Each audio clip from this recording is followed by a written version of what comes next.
Entre tantos comentários que nós podemos refletir sobre as leituras, eu penso que a palavra forte, uma das palavras fortes que nos faz refletir é a palavra gratuidade, a palavra gratidão. Nós ouvimos na primeira leitura a manifestação de gratidão de Naamã, o sírio. No Evangelho, a gratidão de um estrangeiro, de um samaritano, ao voltar e agradecer a Jesus por ter sido curado da lepra. Nós sabemos que a lepra, na época de Jesus e também no Antigo Testamento, era considerada uma maldição, era considerada um castigo. Então a pessoa sofria terrivelmente por causa da própria doença, a lepra que ia corroendo, comendo a pessoa literalmente aos poucos, dor física terrível. A lepra também provocava outro tipo de dor, que era a dor da exclusão social, porque em muitos casos a lepra também era contagiosa.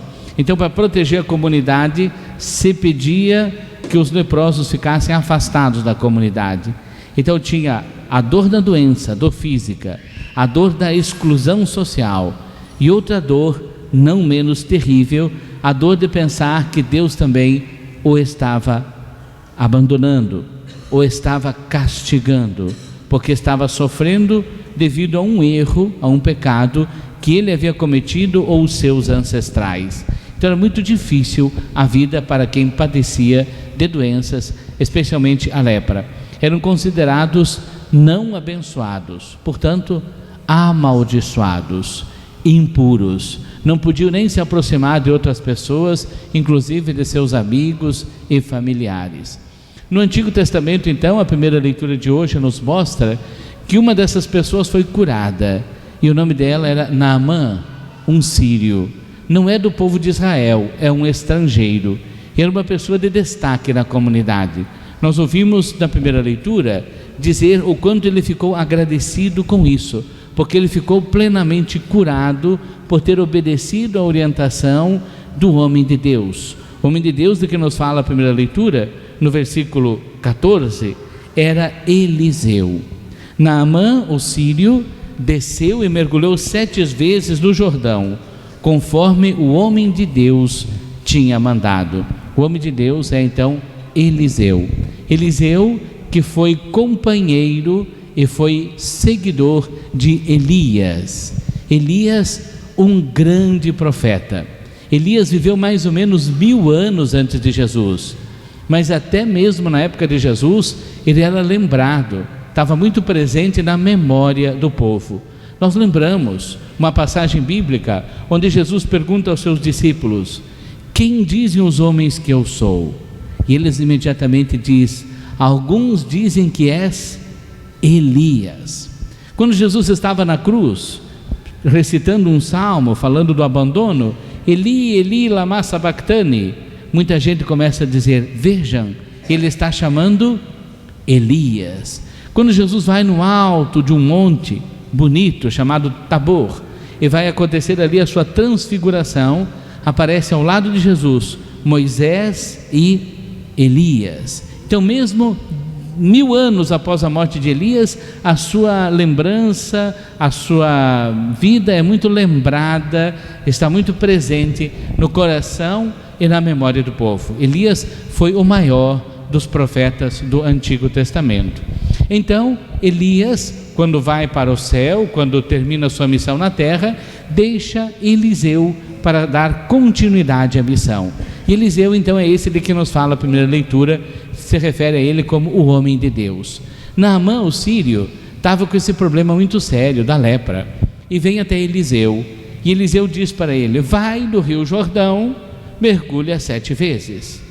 Mas ele achou aquilo engraçado, ele achou aquilo até uma afronta, ele não quis aceitar isso. Ele pensou: puxa vida, eu sou de outro lugar, lá na minha terra tem rios melhores e maiores do que o rio Jordão. Que história é essa deste Eliseu me dizer para mergulhar no rio Jordão 7 vezes? Que brincadeira é essa? Que história é essa? Mas os seus assessores, aqueles que participavam da intimidade de Naamã, dizem para ele: Naamã, se o homem de Deus pedisse uma coisa difícil para você fazer, você não faria? Eu faria. Pedindo uma coisa difícil eu faria, porque eu estou com a lepra, eu preciso de alguma coisa que me cure, claro que eu faria. Então, ele não te pediu uma coisa difícil, te pediu uma coisa que você acha fácil. Experimenta, faça. Como diz o nosso povo, não custa tentar. Você já tentou tantas coisas, tenta fazer isso que o homem de Deus te fala. E é então que ele vai até o Rio Jordão, mergulha 7 vezes. E nos diz a primeira leitura, no versículo 14, que ele desceu, mergulhou 7 vezes no Rio Jordão, e sua carne tornou-se semelhante à de uma criancinha. Ficou totalmente livre, ficou sem nenhum tipo de lepra. Então ele fica muito agradecido ao profeta, a Eliseu, ao homem de Deus. Então ele quer até oferecer muitos presentes, ele quer oferecer fortuna para Eliseu, e Eliseu não aceita. Eliseu vai dizer: não, eu não quero, eu não aceito. Mas de qualquer forma mostra assim a gratidão de uma pessoa que foi beneficiada, que foi curada, que recebeu um milagre e que quer agradecer, quer ter essa gratidão porque foi curado, porque foi libertado. Também no Evangelho, o Evangelho fala que 10 leprosos vêm até perto de Jesus, não muito perto.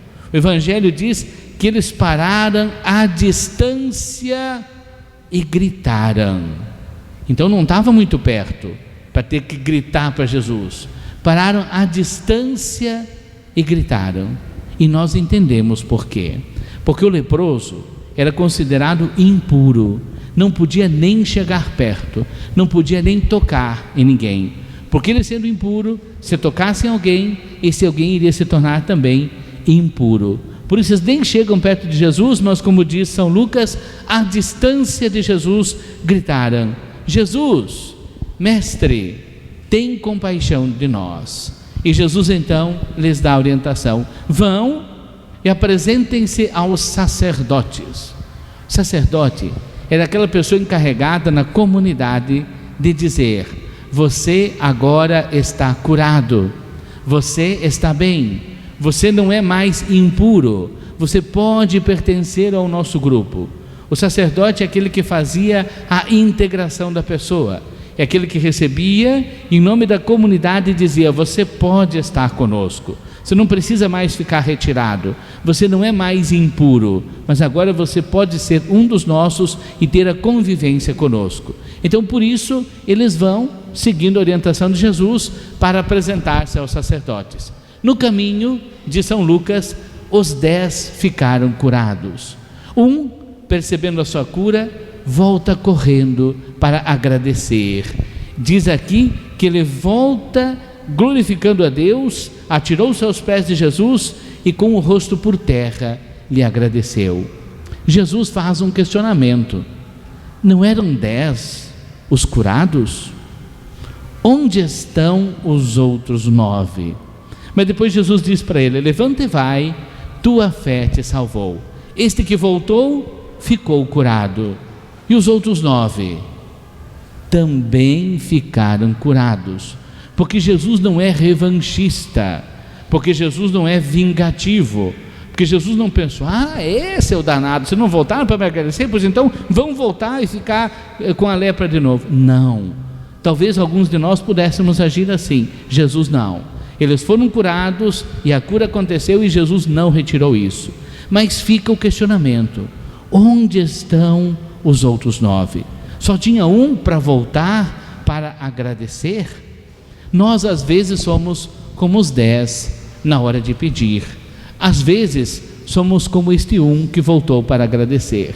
Eu sei que vocês são gratos a Deus, eu sei que vocês, quando vêm na igreja, não vêm só para pedir, pedir, pedir. Eu sei que vocês também sabem ser agradecidos, e que bom quando nós sabemos pedir e quando também sabemos agradecer. Nada errado em pedir. É Jesus mesmo que diz: pedi e recebereis. É Jesus mesmo que ensina a oração do Pai Nosso. É Jesus mesmo que ensina que nós devemos pedir ao Pai do céu com confiança, pedir com até insistência quando precisa. Mas que bom se além de sabermos pedir, nós também sabemos ter um coração agradecido. Que bom quando nós sabemos louvar e agradecer a Deus por tudo na nossa vida. Como nos diz São Paulo na primeira carta aos Tessalonicenses: em tudo dai graças a Deus. E Paulo fez isso. Paulo, até mesmo na prisão, como nos fala a segunda leitura, até mesmo algemado, agradece a Deus e diz: a palavra de Deus não está algemada.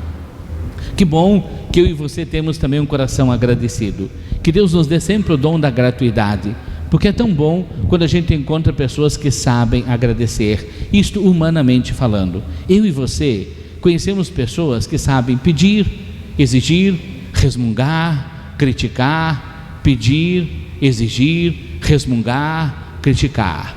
Mas eu e você também conhecemos pessoas que sabem agradecer, pessoas que são educadas, pessoas que são gentis. E como é bom quando a gente conhece uma pessoa que sabe agradecer, que é educado, que é gentil.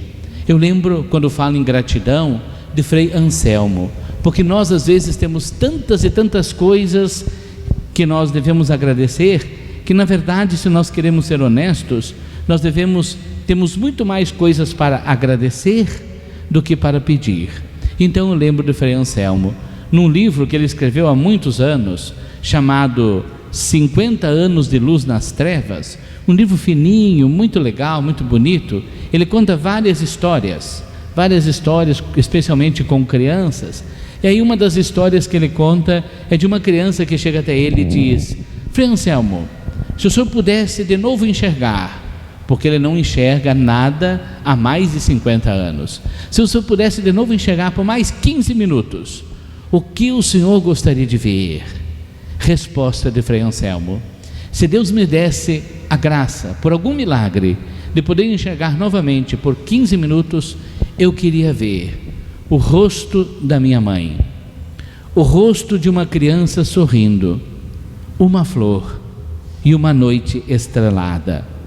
Talvez nós todos não possamos mais ver o rosto de nossa mãe, talvez muitas de nossas mães já tenham partido, ou talvez até estão distantes e não podemos vê-las todos os dias, mas o rosto de uma criança sorridente, uma flor e uma noite estrelada, eu e você podemos ver todos os dias, e nem sempre a gente se dá conta da riqueza que é ter a possibilidade de ver.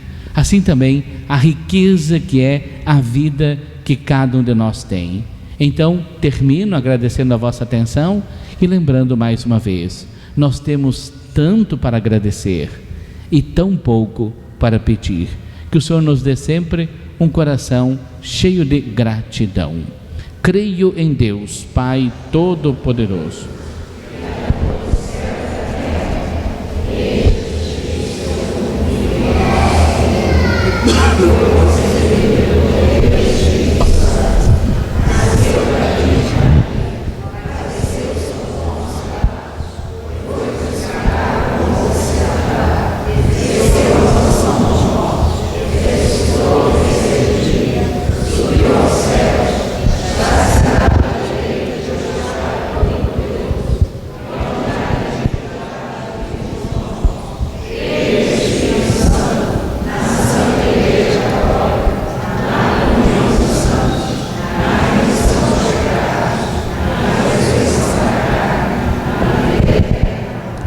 irmãos e irmãs.